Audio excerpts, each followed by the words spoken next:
Strange metal from beyond our world, found in an ancient treasure stash. I made a cache of glittering golden treasure from the Iberian Bronze Age in Spain. A pair of corroded objects might be the most precious of all. A dull bracelet and a rusted hollow hemisphere decorated with gold are forged. Researchers have found not out of metal from beneath the ground, but with iron from meteorites that fell from the sky.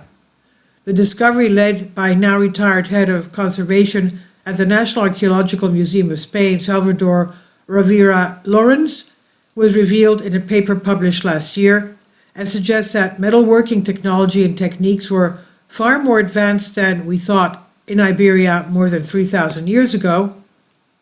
The treasure of Villena, as a cache of 66 mostly gold objects is known, was discovered more than 60 years ago in 1963 in what is now Alicante in Spain, and has since come to be regarded as one of the most important examples of Bronze Age goldsmithing in the Iberian Peninsula and the whole of Europe.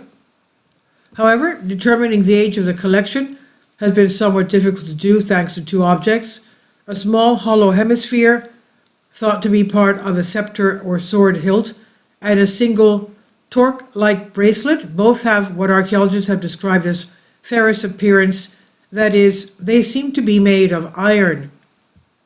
In the Iberian Peninsula, the Iron Age, where smelting terrestrial iron began to replace bronze, did not start until around 850 BC. The problem is that the gold materials have been dated to between 1500 and 1200 BC, so working out where the ferrous-looking artifacts sit in the context of treasure-of-Villena has been something of a puzzle. But iron ore from Earth's crust is not the only source of malleable iron. There is a number of pre-Iron Age iron artifacts around the world that were forged from the stuff of meteorites. Perhaps the most famous is the meteoric iron dagger of Pharaoh Tutankhamun, but there are other Bronze Age weapons made of the material, and they were very highly prized.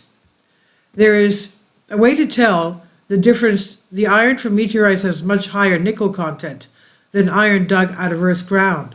So researchers obtained permission from the Municipal Archaeological Museum of Villena, which houses the collection, to carefully test the two artifacts and determine just how much nickel they contained.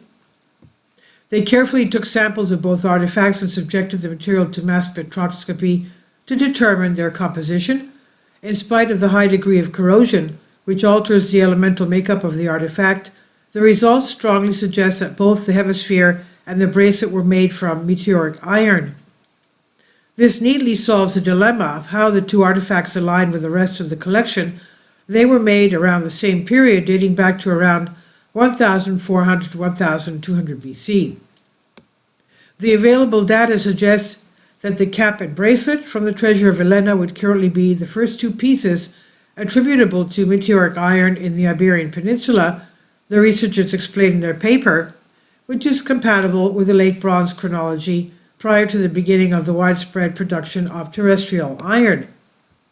And now, because the objects are so badly corroded, the results are not conclusive, but there are more recent non-invasive techniques that could be applied to the objects by obtaining a more detailed set of data that would help cement the findings the team suggest. This was published in the Trabados del Prehistórica, and the article is from Science Alert by Michelle Starr. Please leave your comments, and thank you for your support. Please support my Patreon account. The daily posts are 5 videos daily, and they are totally different from what I have on my YouTube channel. Thank you so much for your support and that you find all my content so interesting. You'll find the Patreon account details in the description box below.